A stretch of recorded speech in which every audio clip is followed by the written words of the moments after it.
هاي، ازيكم؟ عاملين ايه؟ يا رب كلكم تكونوا بخير. وحشتوني جدا جدا جدا. النهارده جايه لكم فيديو جديد، عايزاكم حالا تنزلوا تحطوا لايك للفيديو ده. لو انتوا اول مره بتشوفوني ولسه مش مشتركين معايا في القناه، يا ريت تنوروني بالاشتراك من كلمه اشتراك باللون الاحمر، وتفعلوا زر الجرس عشان كل ما انزل فيديو تتفرجوا عليه وتشوفوني على طول. النهارده هنعمل صينيه البسبوسه اللي طلبتوها مني يجي مليون مره. عايزين نعمل كده صينيه بسبوسه جميله جدا مع بعض، وسهله ولطيفه ولذيذه. يلا بينا نبدا في المقادير. اول حاجه كده انا جبت كيس البسبوسه ده، هتلاقي الطريقه بتاعته مكتوبه من ورا. اول حاجه كده انا دهنت الصينيه بتاعتي سمنه زي ما مكتوب على الكيس بالظبط، يعني مكتوب على الكيس الطريقه بتاعتها بالتفصيل. البسبوسه دي انا اول مره استخدمها، يعني اول مره اعملها. في انواع تانية انا كنت جبتها اللي هي اسمها كريمه، اللي هي البسبوسه اللي كيسها لونه اصفر كده. فانا دي اول مره استخدمها، فهنجربه مع بعض هنا بقى. المحتوى بتاع البسبوسه انا فضيتها بقى كده في بوله بلاستيك، وحطيت عليها كوباية زبادي زي ما مكتوب برضو على الكيس. وهنا بقى هخلط البسبوسة مع الزبادي، كمان هحط تقريبا نص كوباية سمنة، برضو مكتوب كده على الكيس عليها من ورا. وهنقلب بقى كله مع بعض. اهم حاجة نتأكد ان كل السمنة والزبادي دخلت جوه البسبوسة. عايزة اقول لكم قبل ما ابدأ في الطريقة، انا شغلت الفرن على درجة حرارة 200، علشان الفرن تسخن. وهي اصلا مش هتاخد منك تقريبا 5 دقايق يعني في الطريقه بتاعتها كلها مش تاخد 5 دقايق. هنا بقى خلاص حطيت بقى معلقه صغيره بيكنج باودر، برضو مكتوب عليها ان انت تحطي معلقه صغيره بيكنج باودر. وهنا بقى بدات ان انا اقلب البسبوسه مع الزبادي مع السمنه مع البيكنج باودر، وبقيت بقى افركها كده مع بعضيها بالمعلقه. وبعدين برضو هأكد الفرك بتاعها والتقليب بتاعها بإيدي عشان اتأكد ان السمنة والزبادي دخلت في كل البسبوسة. هنا خلاص انا كنت قلبت البسبوسة بقى بالمعلقة، وبعدين قلبتها بقى بايدي، اتأكدت ان كل حاجة بقت مخلوطة مع بعضها بطريقة كويسة. شفتوا؟ بصوا عاملة زي العجينة، جميلة جدا. وعايزة اقول لكم ريحتها تحفة بسبب ان هي فيها جوز الهند اصلا في الخليط بتاعها. هنا بقى جبت صينية وحطيت البسبوسة فيها، بس عايزة اقول لكم ان هي كانت محتاجة صينية اصغر من دي، بس انا ما كانش موجودة عندي صينية اصغر من دي، فانا حطيتها في الصينية دي. يعني المفروض تبقى هي في صينية تقريبا 24 او 22، يعني حاجة كده، عشان تطلع سميكة شوية عن كده. تمام. وبس انا حطيتها هنا في الصينية وخليتها كده متساوية، مفيش حته عاليه ومفيش حته واطيه. وطبعا كل ده كانت الفرن شغاله. عايزه اقول لكم هي ما خدتش تقريبا مني 5 دقايق في العميل بتاعها. هنا بقى خلاص انا حطيتها كنت في الفرن.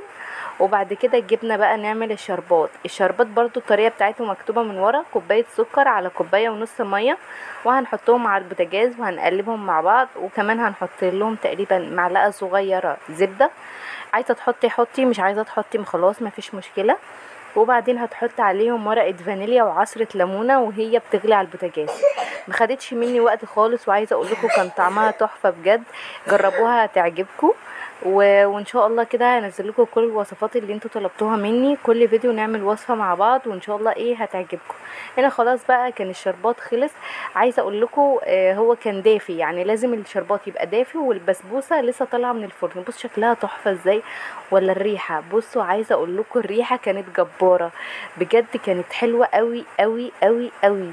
بصوا هنا كنت بحط بقى الشربات.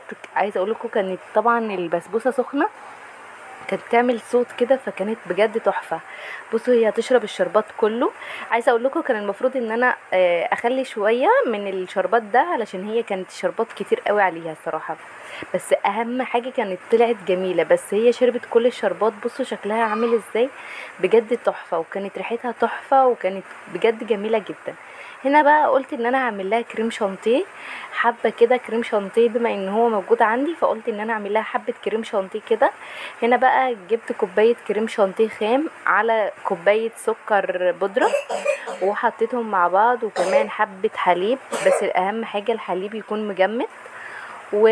وعملتهم بقى بالمضرب الكهربائي على سرعه متوسطه، فكان الحليب عندي مش مجمد، فتقريبا كانت فكه شويه. رجعت بقى حطيت الكريمه في الفريزر ورجعت ضربتها تاني، لقيتها بقت كويسه وتقيله وجميله جدا. عايزه اقول لكم بجد الوصفه دي ما خدتش معايا 10 دقايق. لو انت عايزه تعملي حاجه حلوه وبسرعه اعملي صينيه بسبوسه، مفيش اسرع من كده ومش هتاخد منك وقت ولا مجهود خالص.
هنا خلاص كنت خلصت البسبوسه بقى وطلعت، قلت بقى اروق الدنيا المتبهدله دي. عايزه اقول لكم كنت انا غسلت الكفر بتاع الانتريه بتاع الصاله بتاع الكنبه. عايزه اقول لكم ده طبعا تقريبا انا بغسله في الاسبوع مرتين، بسبب يعني مهند وكنزي بيوقعوا عليه اكل ورجليهم بقى، فالدنيا بتتبهدل خالص. الكنبه دي على طول كل يومين او كل 3 تقريبا بتتغسل كل غسله، فبحطها على طول في الغساله. بس هي طبعا ما بتاخدش وقت معايا، فبغسلها كده على طول وبجد بتبقى حلوه ونظيفه كده ومنوره. هنا خلاص بقى كنت بفرشها وبظبطها كده، وبعد كده هنروق الدنيا مع بعض. المروحه دي كانت وسخه قوي قوي قوي قوي، بس طبعا انتوا عارفين ان احنا كلنا مضغوطين. فانا عايزه اقول لكم انا بنسى، يعني انا بنسى، مش موضوع كسل او اي حاجه، بس حقيقي بنسى.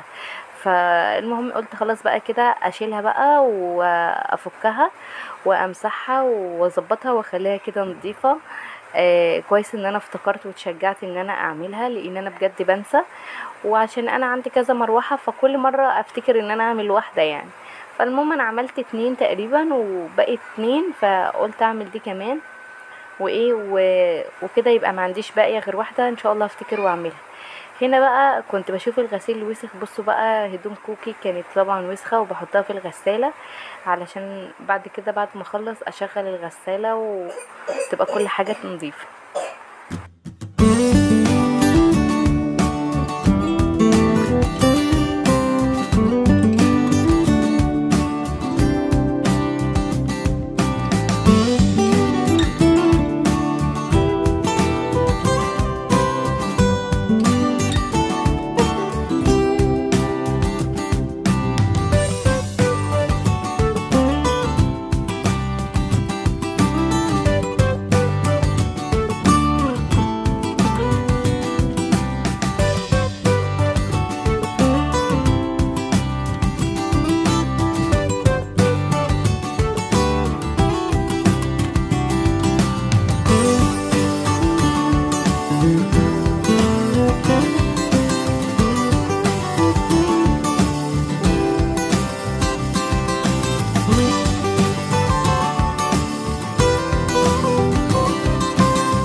هنا تقريبا كنت خلاص خلصت بقى الصالة خالص، وقلت بقى امسح بقى المروحة. وهنا بقى كنت بجرب ان انا افكها وفكيتها تمام.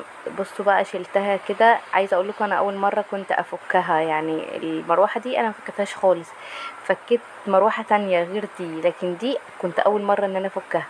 بس كنت بمسحها كده بالفوطه، فلقيت ان انا ممكن ان انا اشيل الريشه خالص واروح اغسلها وبعد كده ارجعها نظيفه. فقلت ليه ما اعملش كده، قلت خلاص هروح اغسلها وارجعها نظيفه. بصوا غسلتها بقى، بصوا نظيفه ازاي، احلى من ان انا امسحها بالفوطه. قلت بقى هجرب هنا امسح بقى الجزء ده. بعد كده رحت قلت ايه، طب ليه بقى هو ده كمان مش بيتفك ولا ايه؟ خلاص كده اجرب ان انا افكها. بجد كانت اول مره ان انا افكها، بس ما كنتش واثقه ان انا هعرف ارجع اركبها من اول وجديد. قلت خلاص بقى اخدها بقى هي كمان وافكها واروح اغسلها وارجعها تاني. بصوا بقى انا رجعتها نظيفه وجميله ازاي. قلت خلاص كده احسن من ان انا افضل امسحها بالفوطه. ومسكت الفوطه بقى مسحت الجزء ده التاني اللي هو الموتور كده. خلاص تقريبا هي المروحه كلها بقت نظيفه. وهرجع بقى اركبها من اول وجديد ونشوف بقى هتتركب معايا صح ولا غلط. رجعت بقى قلت ابص على المروحه اللي هي اصلا موجوده التانية اللي شبهها، هل انا كده مركباها صح ولا غلط، لان انا ما كنتش عارفه، ما كنتش واثقه، لان انا كنت اول مره افكها. فقلت بقى اشوف انا هعرف اركبها صح ولا غلط. هنا بقى كنت بوريكم الفوطه، بصوا وسخه ازاي.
هنا بقى كنت خلاص خلصت بقى. هوريكم بقى الشكل النهائي لشكل الصاله. بجد كانت جميله جدا.